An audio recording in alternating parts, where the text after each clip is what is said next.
En un mundo desigual que cuestiona de fondo y a veces violentamente el modelo económico que ha prevalecido hasta el momento, nos preguntamos, ¿cuál es la estrategia vital y social de los museos? Los museos de la escala que sea, ¿están preparados para enfrentar los desafíos sociales y económicos y ser agentes de cambio? ¿Qué tanto trabajamos desde nuestras misiones específicas en crear espacios de diálogo que fomenten verdaderas conversaciones? El museo de hoy y de mañana tiene la capacidad de transformarse para participar de manera decidida en el nuevo modelo de desarrollo sustentable para todos. Estas reflexiones sirvieron de trama para formular 3 grandes preguntas que abordaremos con los panelistas aquí presentes y a quienes agradezco enormemente que hayan aceptado esta invitación. Los voy a presentar de manera informal y breve. Cada uno tiene un currículum de varias páginas. Yo diría que todos los aquí presentes, Lucina, Daniel, Richard y Selma, son grandes, no solamente amantes de los museos, profesionales, han dedicado su vida a los estudios museísticos, al aprendizaje, a la transmisión de conocimiento, cada uno desde distintas experiencias. Richard es codirector del Centro de Investigación de Museos y Galerías de la Universidad de Leicester. Su investigación y práctica explora los roles sociales y el potencial de las organizaciones culturales y en particular la capacidad que los museos tienen para apoyar los derechos humanos, la justicia social y la igualdad. Tiene muchísimos libros, sus más recientes son Museum, Moralities and Human Rights, que escribió en 2017, Museum Activism en 2019, editado con Robert James. Daniel Castro es director del Museo Nacional de Colombia, cuenta con un amplio reconocimiento y experiencia en el desarrollo de proyectos, políticas educativas y buenas prácticas en comunicación y gestión museística, tanto en Colombia como en América Latina. Fue miembro de la Junta Directiva y Coordinador para América Latina y el Caribe del Comité de Acción Educativa y Cultural SECA del ICOM del 2009 al 2014. Selma Holo es la directora ejecutiva de los museos de la Universidad de South California, que incluye al Fisher Museum of Arts, al Pacific Asia Museum y al Hancock Memorial Museum. Sus primeros libros, Beyond the Prado, Museum and Identity in Democratic Spain y Oaxaca at the Crossroads, Managing Memory, Negotiating Change, estudiaron la relación entre museos de arte y democracias en desarrollo y en España y en México, y es por eso que decidió participar en este panel en español. Y de veras te felicito por esta decisión. Muchas gracias. Y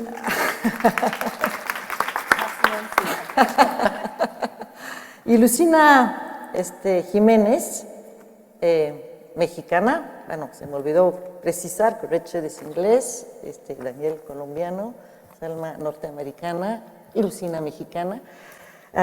Es directora general del Instituto Nacional de Bellas Artes y Literatura, es doctora en Ciencias Antropológicas con especialidad en Cultura. Fundó y dirigió CONARTE, organización que impulsa las artes en educación para la paz y la igualdad de género.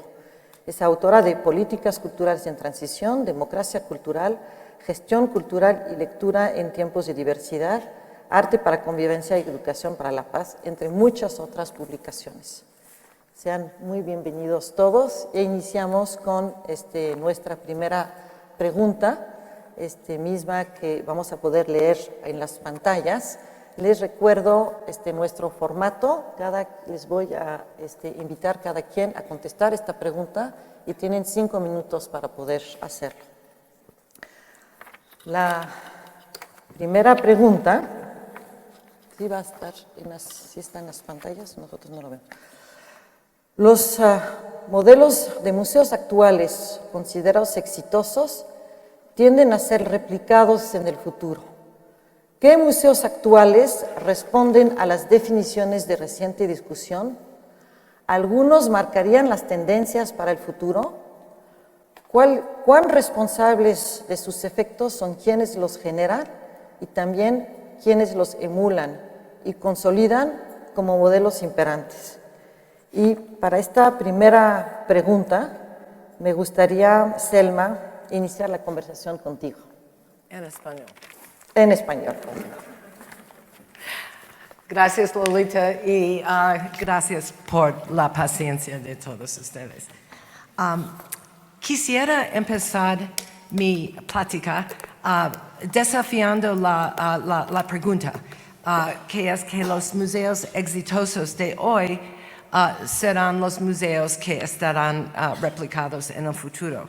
Esto fue lo que pasó en el pasado. Los grandes museos nacionales de Francia, de los Estados Unidos, National Gallery of Art, del Antropológico de México, fueron modelos para museos nacionales, para representar la narrativa de la nación y luego fueron muchos. O los museos universales o enciclopédicos, por ejemplo, en los Estados Unidos. El Metropolitan, seguido por el Cleveland Museum of Art, LACMA en Los Angeles, the Chicago Art Institute. Todos estos probando que la ciudad en que existían fue próspero y tenía un poder municipal con sus objetos y todo esto. Y lo mismo de los museos étnicos específicos en los Estados Unidos. Chinese American Museum, Japanese American Museum, African American Museum, Jewish American Museum. Estos fueron replicados después del Museo del Barrio en Nueva York, probando el nuevo poder político y económico de la etnia representada. Eso fue como fue. Pero yo creo que estamos en un momento de gran flux. Hay unas nuevas tendencias de cómo definir lo que es un museo. Como hablaba con Lolita antes en el desayuno, hay museos sin objetos ahora. Hay museos de nuevas ideas de lo que es importante preservar o renovar o lo que sea. Y es posible que es importante que cambiar nuestras ideas de la importancia de la replicación, porque cada ciudad, cada sitio que inventa un museo, hay en estos momentos servir sus propias necesidades. Por ejemplo, el Levine Museum of the New South en Charlotte, North Carolina. Es un museo chico que ha inventado un modo de abrazar sus nuevas poblaciones, porque en el nuevo sur de los Estados Unidos hay muchos latinos. Y ellos han inventado nuevos modos de contactarlos, de involucrarlos en programas de su propia invención. Lo que ellos hacen no reproduciría en otra situación.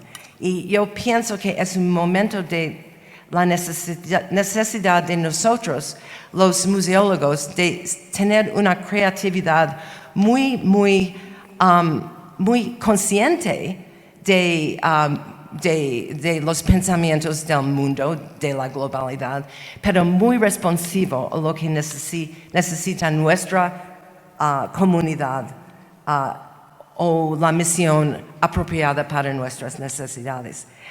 Hay otra posibilidad, que habría museos dentro de museos. Estoy pensando en LACMA, en Los Ángeles. Ellos, mirando a la población de Los Ángeles, vieron muchos adultos que vinieron al museo, pero pocos chicos. Y ellos empezaron a preocupar del futuro de los museos.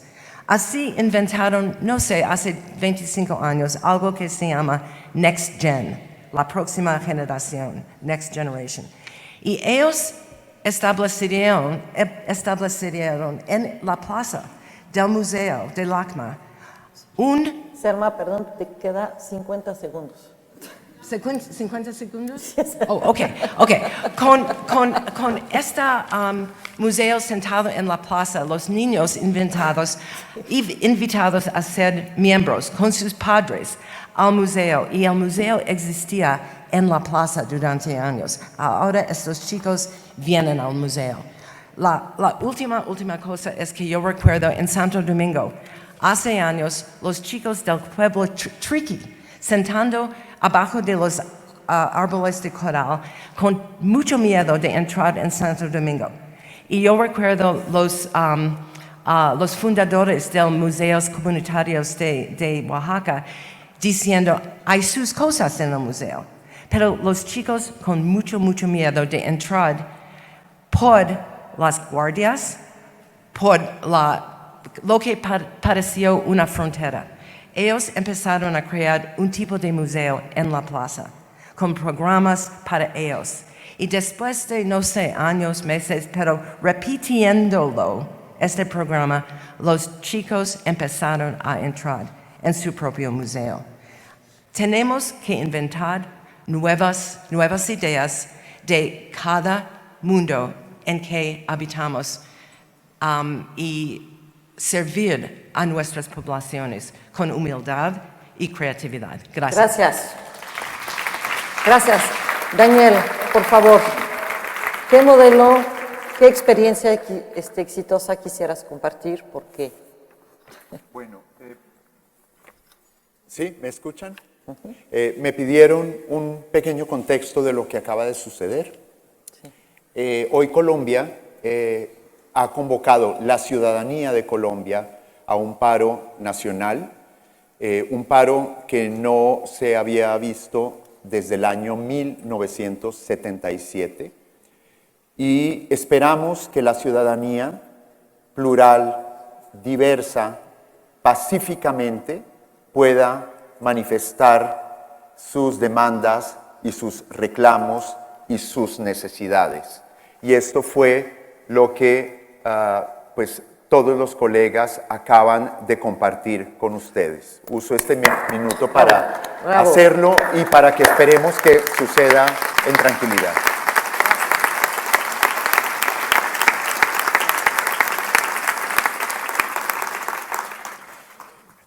No quiero desprenderme del título de este segmento, que son estas cosas que me parece que siempre son muy inspiradoras.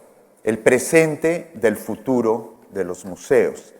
Y es casi un juego muy poético porque hubo un momento donde el presente efectivamente fue futuro, pero ya ese presente se convirtió en un pasado. Y esta primera pregunta me invita a traer dos ejemplos que van a dejar abierta la posibilidad.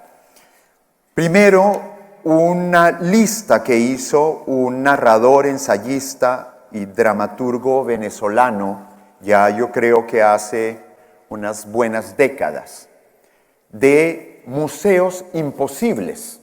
Es una lista de 99 museos. Voy a leerles algunos.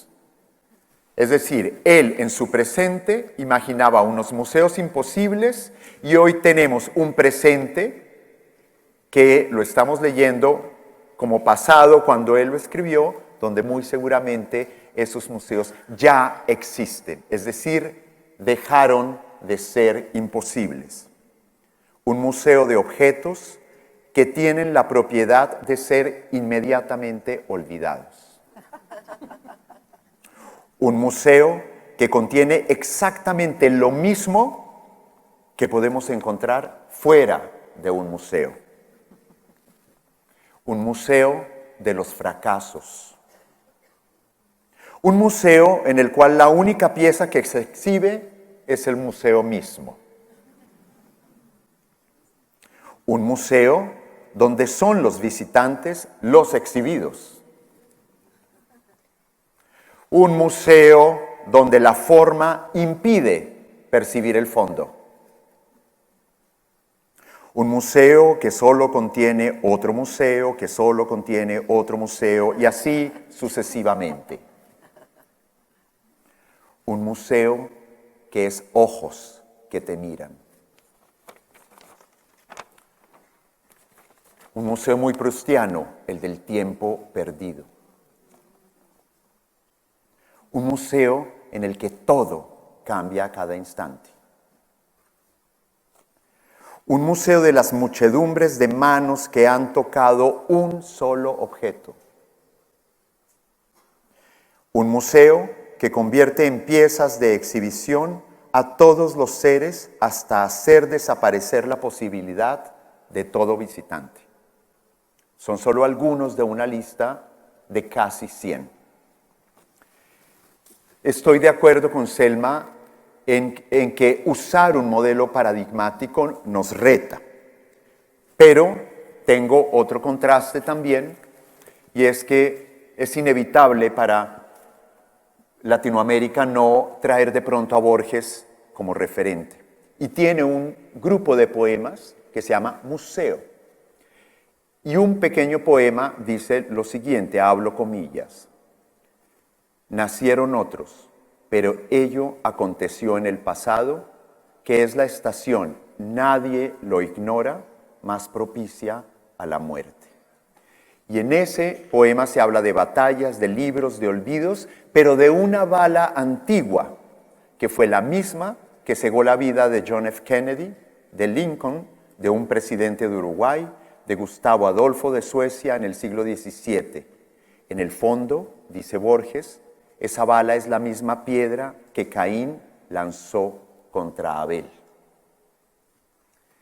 ¿Cuál es ese nuevo museo que queremos? ¿Cuál es ese museo que queremos nombrar? ¿Cuál es el telón de fondo que nos están invitando a pensar de nuevo? Y hay una inquietud y una referencia, y es que hay un gran trabajo en este momento en el mundo para pensar en redefinir los museos. Y concluyo si eso nos invita a identificar nuestro ser como institución, que derive en un hacer como institución, bienvenida esa posibilidad de reflexionar, de repensar y de poder escribir eso que es una definición. Ojalá, para que no sean museos imposibles. Y el último ejemplo, que es un modelo, ayer lo vi en la tarde, fascinante, un museo de la memoria indómita, el Museo Casa de la Memoria Indómita. Qué nombre más maravilloso, que no debía ser solamente capital de un solo espacio, sino que todos pudiéramos de alguna forma asumir y poner en acción. Gracias, Daniel. Lucina, por favor. Gracias. Confieso que no me sentía cómoda tampoco con la pregunta, porque pensar en modelos en el tiempo contemporáneo me parece que, además, en este contexto de capitalismo rapaz, el tránsito es absolutamente llevado casi directo a la franquicia. Y eso creo que en materia de museos nos coloca frente a un riesgo tremendo que no creo que como sociedades estemos en posibilidades de habitar como hecho. Y eso me parecía importante decirlo. Por otro lado, creo que estamos en un momento más bien en el que los museos están buscando su unicidad, es decir, su identidad en relación, en diálogo, en interpelación, en confrontación con su contexto, con las comunidades con las cuales están intentando dialogar, construir o desde dónde quieren construir. Y por el otro lado, creo que más bien estamos acudiendo a un momento de mucha transformación, en donde hay experiencias que en verdad pueden ser apasionantes. Recuerdo una muy concreta, en el Centro de Arte y Naturaleza en Huesca. Es un centro, un museo, centro cultural, centro cultural, en sí mismo ya tiene esa noción incorporada, pero donde la base de su trabajo es el territorio. pero es un territorio de migración, es un territorio de conflicto, es un territorio que no se narra con una sola historia, ni a una sola voz, ni en una sola lengua, en donde además el territorio está planteado desde la posibilidad de lo que puede brotar de esa tierra que divide fronteras. Y entonces el centro museo se coloca ahí. Por el otro lado, creo que también hay varias experiencias muy interesantes que nos interpelan, sobre todo los museos bien portados, que creo que hay muchos. Y nos interpelan porque transitar de la poética o de la museología a la política son procesos complejos, donde no siempre somos capaces de dar ese paso. Y ahí yo recordaría el impacto que me dio en Colombia acudir a la inauguración de Fragmentos, ese espacio de arte contemporáneo y memoria que genera Doris Saucedo, una escultora que lo que hace es recibir las armas de las recién depuestas de las FARC y que las convierten las mujeres que han vivido situaciones de abuso sexual en el piso de ese espacio museístico donde hoy cada persona que lo habita, cada persona que transita por ahí, no puede dejar de sentir en el cuerpo esa memoria que tal vez deja de tener sentido de nacionalidades, porque son violencias que estamos viviendo prácticamente en todos los órdenes y en todos los espacios del planeta. Ahí es donde ese museo convertido en dispositivo de memoria, desde la raíz de tus pies hasta el último espacio de tu cuerpo, te está planteando un reto y eso me parece importantísimo. Por otro lado, también me gustaría decir que ni aún en el caso de los museos comunitarios estamos hablando de lo mismo, porque la mayoría de los proyectos comunitarios proceden de matrices culturales completamente distintas y en algunos casos son las propias comunidades generando los espacios y en otros son instituciones acompañando la generación de museos comunitarios y en otros casos son un acto de rebeldía de las comunidades frente a la institucionalización museística de sus saberes y eso es algo que me parece fundamental debatir hoy en día, pero no nosotros para ellos, sino escuchar y yo creo que ahí tenemos que cambiar las relaciones. Como me queda un minuto, solo quisiera decir que también me parece que estamos frente a momentos en los cuales los museos pueden convertirse en ese espacio de interlocución y en eso traigo en la memoria orgánica el Museo de la Lengua de Sao Paulo, que después se incendió, pero es un museo absolutamente interactivo donde la palabra te envolvía en un ambiente en donde la música, la gastronomía, la geografía, la historia y la literatura no estaban disociadas de la experiencia. Entonces me parece que si estamos hablando del museo centro neurálgico capaz de generar una cierta acupuntura social en un territorio específico, estaríamos hablando de una gran diversidad de museos. Gracias.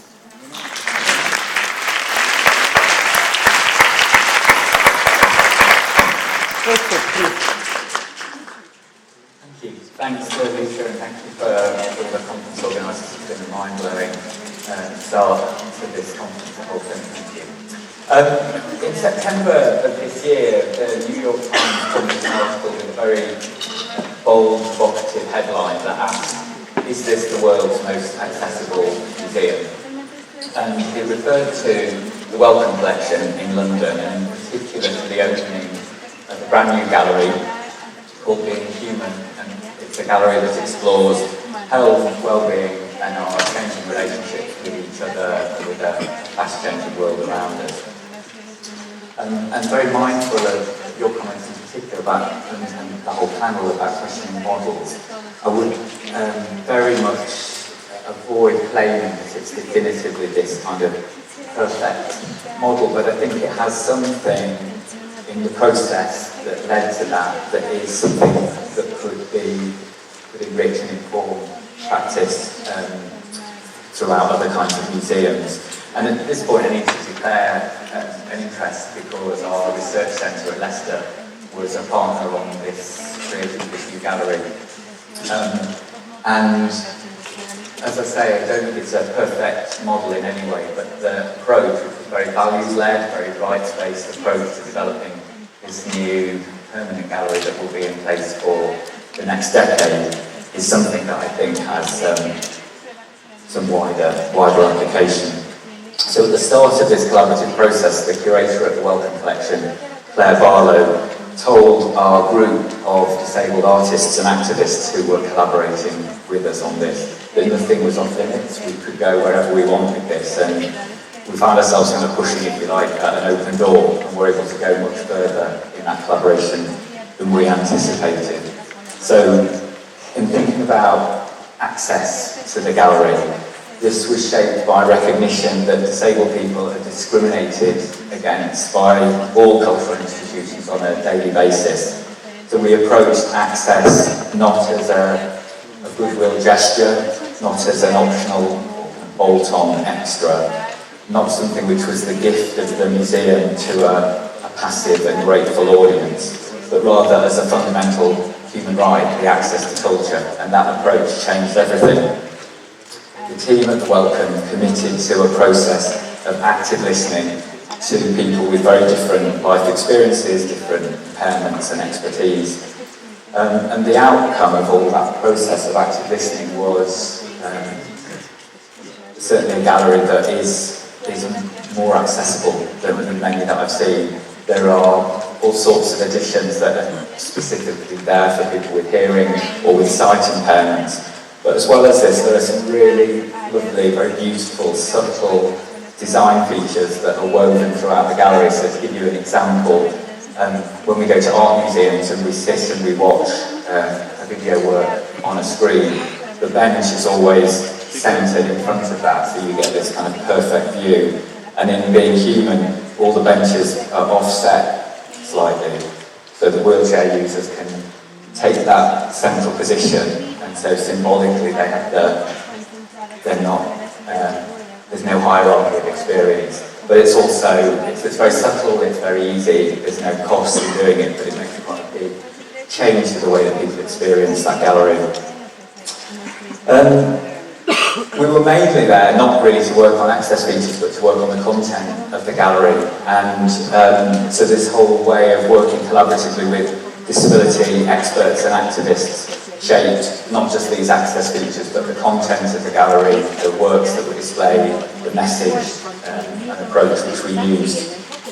So in most medical museums, disabled people, bodies that are physically or mentally different, are held up as curiosities for the non-disabled gaze. But in Being Human, work by disabled artists, political work is seamlessly interwoven into the whole space. And the gallery includes multiple voices and perspectives, so the voices of disabled people are there alongside the voices of medics and scientists and so on. But I think what's great is that it's not a cacophony of different competing voices.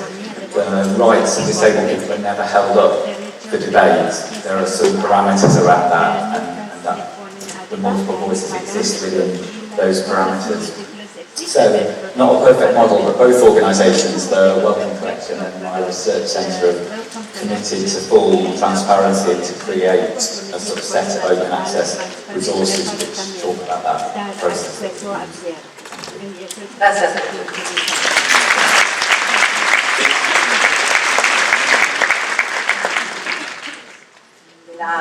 Después de terminar con este primer bloque de contestar las tres preguntas, habrá un segundo bloque donde los panelistas podrán intercambiar ideas y justamente ver si existe ese modelo perfecto de museo que pudiéramos hipotéticamente reproducir. Nuestra segunda pregunta, también bastante disruptiva, aborda la compleja cuestión de la sustentabilidad financiera de los museos, sean públicos, sean privados. Y la pregunta es, bajo el modelo que sea, ¿cómo garantizar siempre la plena autonomía de la institución? ¿Cómo garantizar que ningún museo esté supeditado a una agenda, sea pública, sea privada? Y me gustaría empezar las intervenciones con Lucina, por favor. Gracias, Lolita. Bueno, esa es una pregunta de postdoctorado y que además implicaría repetición de varias veces esa materia. En primer lugar, me parece muy importante señalar que creo que el principal capital que tiene un museo no son los fondos de los que dispone. Ayer, mientras estaban en el proceso de enamoramiento, la mayoría se declaró escaso de recurso financiero, monetario. No así de pasión, no así de experiencia y no así de vínculo fundamental. Y yo creo que el capital más importante de un museo es la posibilidad de construir experiencia y la naturaleza de la experiencia que construye. Eso está o no relacionado con tener o no un acervo. Ya veíamos, hay museos que no tienen colecciones, no dependen de eso. Y también me parece importante decir que está de por medio también la capacidad de autodefinirse en una identidad no estática, es decir, un museo que sea capaz de irse autotransformando en un contexto tan complejo como el que vivimos, pero al mismo tiempo sin perder de vista su dimensión económica. Eso es vital y muchas veces en los museos nos falla esa parte de la economía del museo, porque la pensamos como una economía solamente monetaria y no es así. La economía de un museo no es solamente monetaria, hay muchos capitales que circulan para poder desarrollar la viabilidad, la sostenibilidad de los procesos. Creo importante también que estamos frente a un momento en donde pensamos que existe esa enfermedad financiera de la cultura. Y cuando me refiero a la enfermedad financiera de la cultura es a ese sentimiento de no hay recursos. Nos estamos refiriendo al monetario. Entonces, ahí creo que es importante hacer esa diferenciación. El Estado, en ese momento, tendría que ser responsable de la generación de ecosistema, de un ecosistema cultural en donde sea factible poner en valor todas esas formas de capitales existentes. Y también me gustaría decir que estamos en un momento muy importante donde tenemos que pensar los sistemas de mecenazgo que no son los mismos en los diferentes países, en las diferentes culturas, en las diferentes tradiciones de la relación público-privada y los temas filantrópicos. Y en particular creo que los formatos que, por lo menos en las sociedades contemporáneas mexicanas, se ha trabajado, que es básicamente los patronatos y los amigos de los museos, son entidades que también necesitan una revisión de las relaciones con las cuales están construidos, pero todo ello tiene que hacerse a partir de poner en relevancia la identidad y la capacidad de generar experiencia. Una vez que logramos agencia, como después sé que hay otra pregunta relacionada con eso, la capacidad de tener una posibilidad de resolver efectivamente las necesidades sociales del encuentro entre las experiencias que el museo propicia y los diferentes grupos sociales, entonces es posible ir encontrando más recursos. Yo siempre he pensado que proyecto llama recurso y no al revés, porque en nuestras sociedades nunca ha existido la posibilidad de que alguien te diga, mira, aquí está toda esta plata, hazte un museo. Eso no existe. Lo que existe es la posibilidad de construir una idea, un diseño, una colectividad de pensamiento, una posibilidad de experiencia y en función de eso, entonces vamos haciendo la dimensión económica y de gestión de nuestros recursos. Gracias. Richard.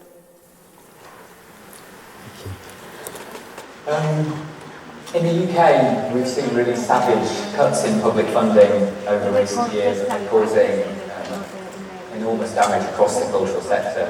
And in this very difficult financial climate, we must recognise the energy and the creativity of museum managers who are finding ways through what's become a crisis for many organisations. At the same time, I believe that the pressures we're facing are creating practices that are, many of which are really problematic, unethical, unwelcome, and excluding. And my colleague, some of you know, Suzanne MacLeod, has been really instrumental in shaping my thinking in this area. And Suzanne explores what is termed the economisation of culture, which she describes, I'll quote, it's a process whereby costs, profits and economic considerations become more important than other considerations, and where exposure to market forces is utilised to colonise previously protected, values-driven areas of life. So, in some practical terms, I'll give you some examples. In some of our supposedly free entry national museums, ticket desks that are seeking voluntary donations are now positioned in ways that only the most assertive and confident visitors can begin to resist. Retail spaces are proliferating and extending far beyond the gift shop.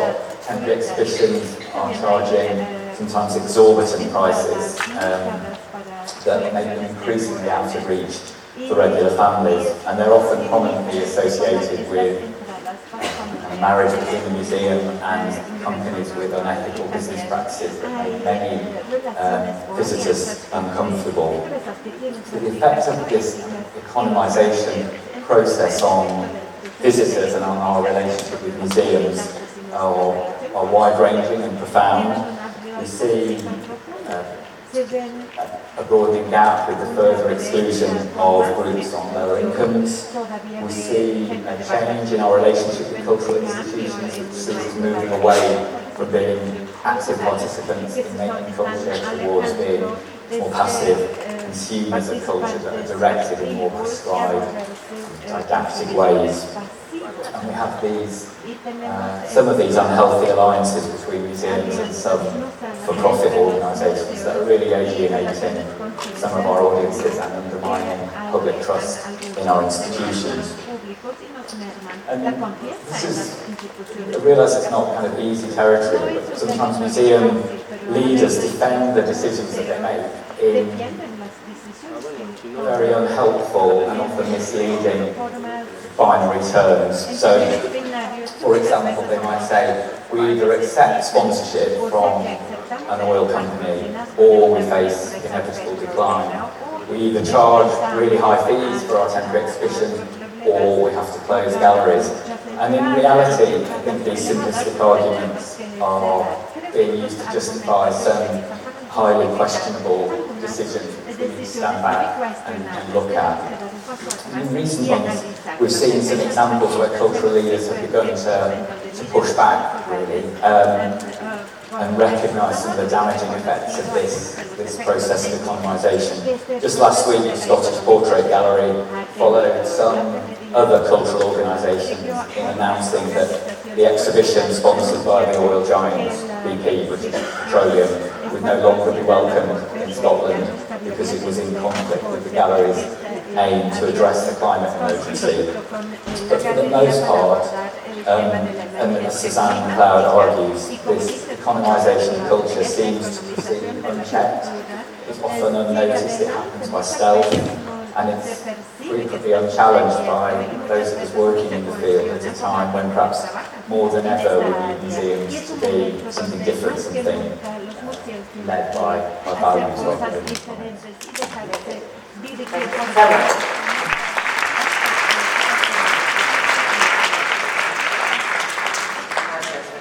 Es bueno que yo sigo a Richard, que quisiera seguir en esta idea de la financiación de nuestros museos, pero por el dinero sucio. Y tenemos muchos ejemplos en los Estados Unidos y Francia y Londres de la financiación de los museos por ejemplo, el Sackler family de los opioides, se dice así, de las drogas contra el dolor que están matando a muchísimas gentes. Y varios de nuestros museos han rechazado el dinero. el Louvre ha rechazado el dinero, el Guggenheim. Pienso que en Londres hay el Royal Portrait Gallery, pienso que hay un empuje, un contraempuje a la economización de nuestros museos. El contraempuje es que nuestros museos sean sitios morales. Y con esto yo recuerdo un empuje hace unos años contra Philip Morris, los cigarros, y muchos museos, casi todos, empezó a rechazar el dinero de los cigarros de Philip Morris. Ellos cambiaron su nombre a Altria y hay unos museos ahora, British Museum, pienso, todavía acepta el dinero de los de Altria y de estos hacedores de cigarros, diciendo que los premios de la cultura son más importantes que los costos de la salud. Yo pienso que no es solamente el Sackler, hay muchas fuerzas contra la moralidad de nuestra cultura que están tratando de comprarnos. Y creo con todo mi corazón que nuestros profesionales, que cuando estemos más conscientes del coste a nuestras vidas, que haremos elegiremos otros modos de hacer el dinero. Quizás nuestros programas estarán cortados un poquito o tendremos colaboraciones con otros museos que nos dejen hacer cosas con fines compartidos.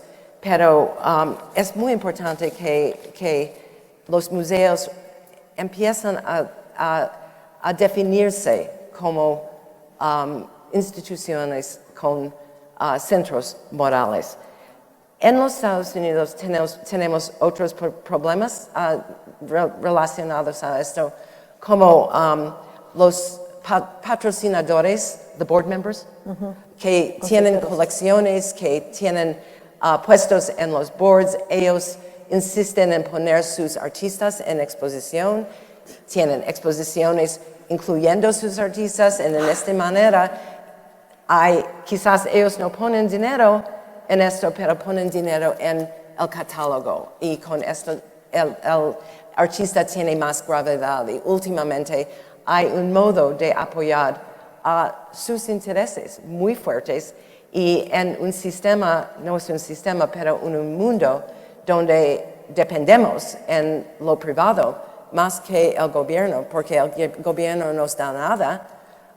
Luego hay las fuerzas de los patrocinadores que under the radar, debajo la vista, están conduciéndonos a conducir el coche en la dirección de sus intereses. Gracias, muy grave. Daniel, ¿cuál es tu opinión al respecto? ¿Cuál es tu experiencia? Pues realmente sigo los aportes, y tal vez algunos de ustedes que están aquí saben que dirigí una pequeña casa donde vivió Simón Bolívar en Bogotá durante 16 años. Y algo terminé asimilando del pensamiento de Bolívar, y le digo a mucha gente, creo que voy a morir engañado. Como Bolívar. O sea, ustedes saben que tenía un sueño, un proyecto muy idealista, pero al final murió supremamente frustrado. Y vuelvo y me miro en ese espejo y digo, creo que voy a morir engañado. Sin embargo, no pierdo la energía ni las fuerzas para pensar en modelos diferentes. Uno, estoy de acuerdo que el capitalismo nos ha conducido a pensar que sin dinero no podemos hacer nada. Que el dinero es lo más importante, y por eso también corremos este gran riesgo de entender que la sostenibilidad es solamente económica y financiera. Y sabemos que los componentes de sostenibilidad son mucho más que uno, que es lo financiero. Y eso es en lo que a mí me interesa más bien equilibrar la balanza. No solamente en la sostenibilidad financiera, sino en toda esa otra multidimensionalidad de lo que entendemos por sostenibilidad. Pero hay allí en ese conjunto un elemento que no está inscrito y que ahí podría decir que he inventado a partir de la experiencia que he tenido en museos, y es la sostenibilidad conceptual. ¿Cómo la entiendo? Ya lo decía al finalizar mi primera intervención. Si yo no sé lo que yo soy, no sé qué hacer. Si no tengo claro conceptualmente cómo me defino, de alguna forma voy a dejar que ese dinero sucio entre y voy, como decimos, a hacerme el de la vista gorda. Pero si no lo tengo claro, entonces creo yo que el ejercicio, tal vez más idealista, es ser absolutamente consecuentes con esa sostenibilidad conceptual, con ese qué es lo que yo quiero ser como institución. Y es aquí donde recogemos lo que hemos escuchado ayer, lo que escuchamos y escucharemos hoy, y lo que nos vamos a llevar mañana a nuestras instituciones. Y es que hay muchos elementos de inspiración, tal vez idealistamente, ¿no? Es decir, podremos morir engañados, no importa, pero el intento tenemos que seguirlo haciendo. Y por eso lo hemos conversado, esa oportunidad de saber que nos estamos definiendo, redefiniendo, es algo supremamente importante. Y concluyo diciendo que para el caso de la lengua española, porque he hecho ese rastreo, que de la misma manera que Oxford Dictionary, Larousse o Webster, el diccionario de la Real Academia tiene una definición de museo que la primera que aparece es en 1734 y apenas cambió un poco en 1970. Llevamos 2 siglos arrastrando una definición que aparentemente indica que no hemos cambiado. Entonces, ¿qué estamos haciendo? ¿Cuál es nuestra posición? Me resisto a creer que como instituciones no hemos hecho ejercicios de cambio, de transformación, de renovación, de refresque, de redefinición. Entonces, frente a ello, creo yo que es una gran oportunidad de poder saber que eso que se nos está proponiendo, ya sea ICOM, ya sea el reimaginado, ya sea en nuestras propias instituciones locales, lo ha hecho el Museo Nacional de Colombia y el Programa de Fortalecimiento de Museos. Nos sentamos a definirnos nosotros mismos hace unos años. Y eso creo que nos debe dar una confianza de sostenibilidad conceptual para saber, bueno, eso que hemos decidido, no porque alguien me lo impone, sino porque lo hemos conversado, lo hemos discutido y lo hemos acordado, eso me traza a mí una ruta. Creo yo, entonces, si no hay sostenibilidad conceptual, lo otro se quiebra totalmente. Gracias, Daniel. Muchísimas gracias.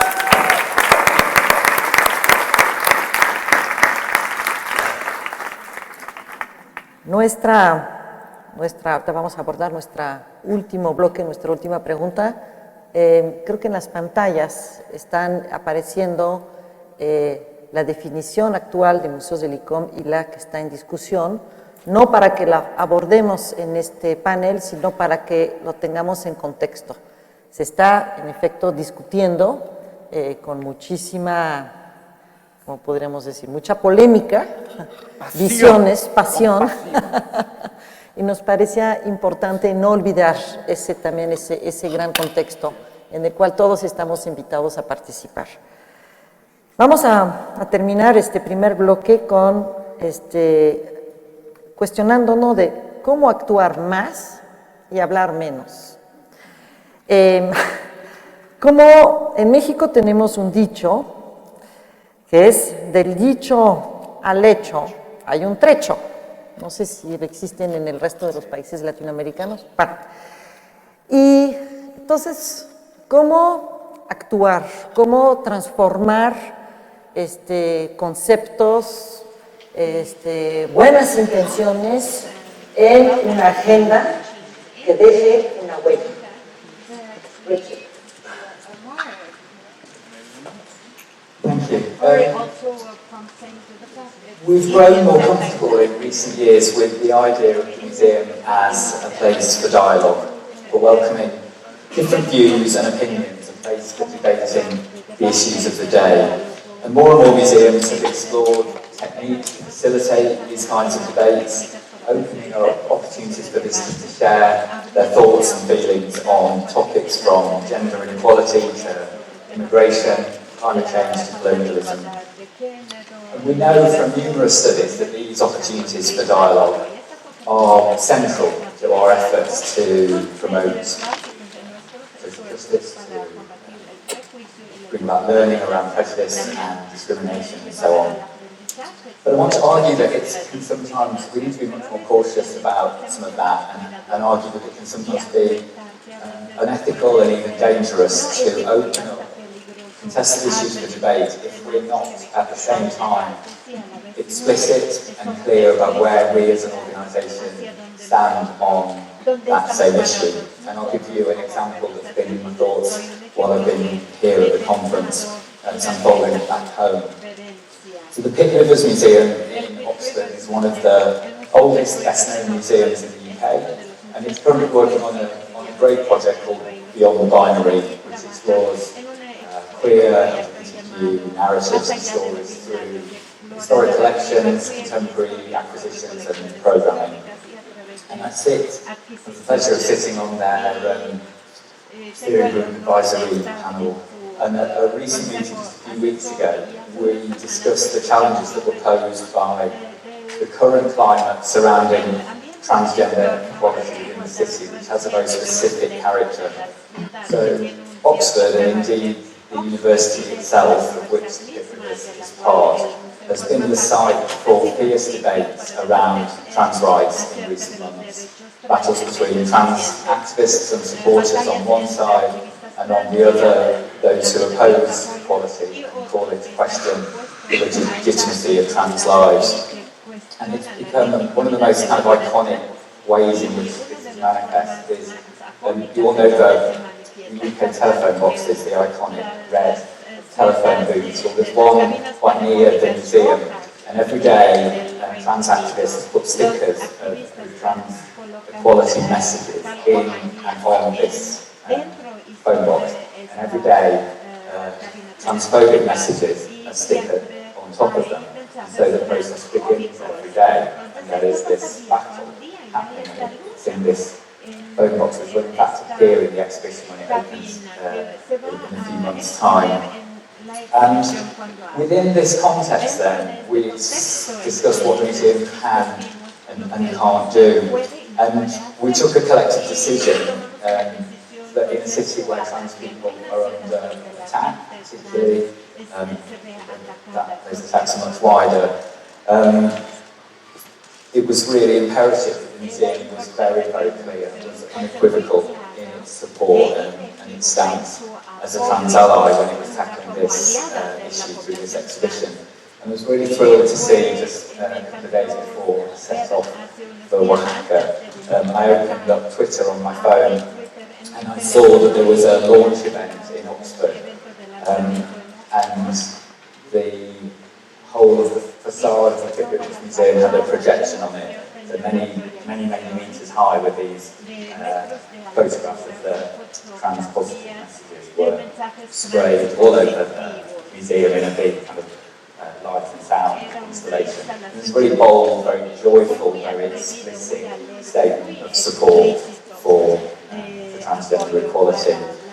So I suppose as we explore our role as places for debate and for diverse opinion, I want to argue that we also need to be more strident, more confident about drawing lines in the sand, calling out discrimination and oppression when we see it. And I was really minded with Elaine's inspiring comments at the opening session yesterday, talking about museums as places for healing, which was really, really compelling. But I wanted to think about how do we couple that with museums as a place for fighting as well. So how do we heal and pull people with us, and at the same time also really put forward those values and the kind of battle for equality that I think museums can make important. Thank you.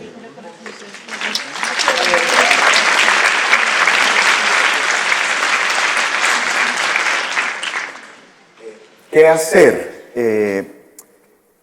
Yo sigo insistiendo en ser consecuentes con eso que somos, porque esos efectos se despliegan en el hacer. Sin embargo, hay algunos ejemplos que traigo a continuación. Tal vez tengan en mente la película Batman de Tim Burton, que es 1989. Esa película en su momento tuvo su presente, que se proyectaba o nos planteaba un futuro, pero hoy es pasado. Es decir, volvemos a tener un tema con el tiempo. Y ustedes, si recuerdan, en una escena se inventan un museo, una parodia, el Flugenheim Museum, no el Guggenheim Museum, sino el Flugenheim Museum. ¿Y qué pasa ahí? El Guasón, Jack Napier, usa el Flugenheim Museum de manera doble e imprevista. Uno, como pista de baile a los acordes de la música de Prince. Como un lugar de reescritura de las obras del pasado gracias al uso sistemático del spray. Como dos ejemplos. Y cuando Umberto Eco, el semiólogo italiano, revisa eso, dice, eso no es más que lo que él definió como una decodificación aberrante. Y yo creo que lo que debemos hacer es decodificaciones aberrantes. Debemos propiciar unas posibilidades que ojalá, lo escuchábamos ayer, no se naturalicen, sino que sencillamente creen unas condiciones donde todo esto, lo que estas nuevas definiciones nos están proponiendo, lo que cada uno identifica dentro de su deseo y de esa conversación, que sí debe ser una obligación con todos y cada uno de nuestros entornos, nuestros equipos de trabajo, y es instalar ello y ejercitarlo en el museo. Me alegra mucho, ahora lo hablábamos, que mañana tengamos a Fred Wilson compartiéndonos un tema que también fue absolutamente emblemático. Si tenemos la capacidad de minar el museo, de hackearlo, de darle nuevos sentidos a nuestros patrimonios, de no tener preocupación por ser imperfectos. No, ¿por qué? Tenemos siempre que plantear todo hasta su último, y es un desgaste el tema de que todo tiene que ser controlado. ¿Por qué razón no podemos volver a ser imperfectos? Traer un tema que he también compartido en otros escenarios. ¿Por qué no tenemos la posibilidad de devolverle a los museos lo que perdieron de vida? Porque nosotros también lo que hicimos fue haberles perdido la vida. Y que la gente vea que ahí hay pérdida de vida. Porque el viejo modelo, ya saben, es el de ese pasado muerto e irrecuperable. Yo creo que lo que tenemos que hacer es devolverles la vida, y tenemos muchas maneras de hacerlo. Yo sigo insistiendo, esta invitación de reimaginarnos es absolutamente determinante. No puede ser venir a Oaxaca a comer moles deliciosos y regresar sin la maleta llena de proyectos, llena de ideas, llena de inspiración, pero también para que eso que hemos asimilado en el ser, también lo volvamos y lo convirtamos en un hacer, no transfiriendo un modelo mecánicamente. Lo que yo oí de ese museo lo voy a transferir como una teletransportación de Odisea Espacial 2001, si estamos hablando de cines y de películas, sino con mi mirada, con mi reflexión, con mi análisis, con mi espíritu crítico. Te tengo que interrumpir. Y yo creo que ahí vamos a lograr con una dosis clave, con mucha creatividad. Ese es el ingrediente que debemos integrar y no perder nunca de vista. La plata está bien, pero sin creatividad y sin un equipo humano sensible y apasionado, creo que es más difícil lograr las cosas. Entonces creo que ahí hay acciones posibles. Gracias. Lucina, por favor. Bueno, yo pienso que todo museo es en sí mismo un posicionamiento político. Cada exposición lo tiene implícito. Y creo que estamos en un momento en donde se revalora muchísimo el sentido de la transformación social y esta capacidad de los museos de convertirse en parte de ese sentido. Pero a veces me da la impresión de que también vivimos el riesgo de que ese discurso se convierta solo en parte de un marketing contemporáneo, en donde todo aquello ahora es llamado transformación social. ¿De qué estamos hablando cuando nos referimos a la transformación social? ¿De quiénes protagonizando desde dónde y con la agenda de quién? Y yo creo que ahí también tenemos que bajarle 3 rayitas a nuestro protagonismo, o a pretensión de protagonismo, porque los procesos de transformación social más profundos son los que viven los propios pueblos, las propias comunidades y las propias organizaciones que en los territorios le dan vida justamente a esas tensiones. Y yo pienso que estamos también al mismo tiempo en un momento donde el intercambio de saberes es muy importante. Y el diálogo de saberes en un proceso también de deconstrucción de esa colonialidad en la que hemos vivido durante tanto tiempo, a propósito de lo que nos comentaba hace rato Rita. Recuerdo muy bien alguna exposición en un museo, de cuyo nombre no quiero acordarme, que se llamaba El color de la piel, y era una exposición absolutamente monocromática. Eso es un posicionamiento político. Cuando se genera una exposición que habla de las lenguas indígenas, pero no coloca a los indígenas contemporáneos, estos que también sudan, que también tienen relaciones sexuales, que también tienen sentido del humor y que también forman parte, entonces quiere decir que estamos asumiendo un posicionamiento político que en el fondo está partiendo de la misma mirada de la representación y no de la transferencia de la voz a quienes podrían hablar de sí mismos. Entonces, yo creo que estamos frente a una necesidad de repensarnos y aún los grandes sistemas creo que tenemos la obligación de hacerlo, y lo digo por la posición que hoy desempeño. Y creo que es algo que tenemos que hacer y lo hemos empezado a hacer porque eso no puede ser fruto de una imposición, fíjate. No se trabaja en la transformación social por orden de la Dirección General. Eso no existe, eso no funciona. Tiene que ser fruto del propio proceso de elaboración de quienes habitan los territorios y los museos y se confrontan con sus propios discursos. Ahí es donde tiene que nacer ese deseo y el cómo. Entonces, yo celebro, sí, por ejemplo, que los museos que están alrededor de la Alameda hayan roto sus fronteras y reconozcan que están en un mismo territorio y colaboren entre el Museo de la Estampa, el Laboratorio Arte Alameda, el Franz Mayer y la Nana, que están en el barrio La Guerrero, y es un diálogo territorial, pero eso es reciente y es un logro importantísimo. Celebro que San Carlos haya decidido salir y reconocer qué es la tabacalera, dónde está, quién habita ahí, por qué la tabacalera está construyendo un discurso al interior de su propio museo.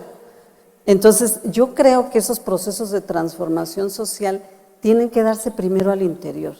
Y quisiera terminar con los últimos, ¿cuántos segundos me dijiste? Me sobra. No puede haber un cambio y una práctica congruente y consecuente mientras no cambiemos nosotros. Si no pretendamos cambiar a los demás sin cambiarnos a nosotros mismos. Entonces, la formación que debe de tener las y los curadores, los museógrafos, los custodios, la gente de servicio que está al público. ¿Tenemos o no tenemos una formación intercultural para poder dialogar aún en el contexto de la diversidad desde un posicionamiento abierto. ¿Estamos formados o no en procesos de no violencia?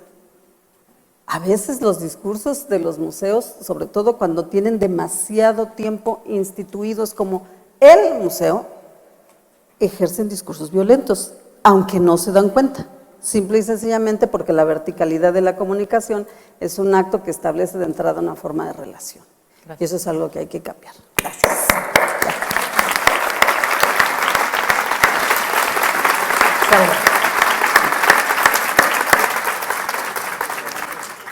Siguiendo imperfectamente, estaba pensando acerca de este tema de el papel de los museos en cambiando el mundo. Y hablando prácticamente, yo he tomado durante los años una encuesta informal de personas por todos los museos donde ando, diciendo por qué vas a un museo. Y siempre la mayoría de la gente dicen que ellos van a un museo para entretenerse, para aprender algo, para ver algo de belleza.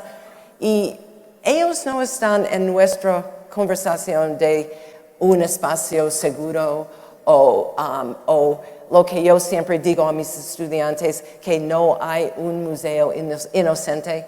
Ellos no ven la falta de inocencia, ellos ven Rodin o algo, algunos objetos o temas o algo que ellos están pasando un día de divertimiento o de educación o algo. Y yo pienso que nosotros, los líderes idealistas, tenemos un reto de encontrar los líderes que existen en la gente, dentro de la gente. Yo fui al teatro el otro día y fue un drama interesante, pero inmediatamente después del drama, la gente que fueron interesados quedaron y tuvimos una conversación que realmente fue en serio de los propósitos del drama, serios, de temas sociales. Quizás sería posible, si nosotros podríamos hacerlo, tener algo constante en nuestros museos, un cuarto donde alguien está esperando, la gente que tiene interés de avanzar sus pensamientos, de ir más allá del entretenimiento, de educación normal y quienes tienen el deseo de tener una conversación acerca de la falta de inocencia, de hundir en los significativos de los curadores o la gente que imaginaron la exposición. Esta gente serán los líderes de sus grupos. Y luego tendremos, social influencers, es bueno con el social media, pero podemos crear influencers que reaccionan a lo que hacemos en su profundidad y ellos difundirán las ideas. Cuando tenemos millones de personas visitando a nuestros museos, es una arrogancia pensar que podemos cambiar el mundo así. Tenemos que tocar unas gentes en nuestras audiencias regularmente y quizás luego tendremos la posibilidad de cambiar cosas. Gracias, Anouar. Muchas gracias. Sí. Bueno, el reloj es implacable, ¿verdad? Bueno, nos quedan un minuto, por lo tanto, la posibilidad de debatir entre nosotros se nos agotó, pero creo que fue aprovechamos muy bien este espacio. Podremos seguir conversando después afuera y a lo largo del día de hoy y del día de mañana. Quiero agradecerles a todos haber estado aquí, haber se sumado a esta conversación. Seamos menos quizá crueles con nosotros mismos, reconozcamos nuestro trabajo, abracémoslo y por supuesto no dejemos de escuchar. Muchísimas gracias, felicidades.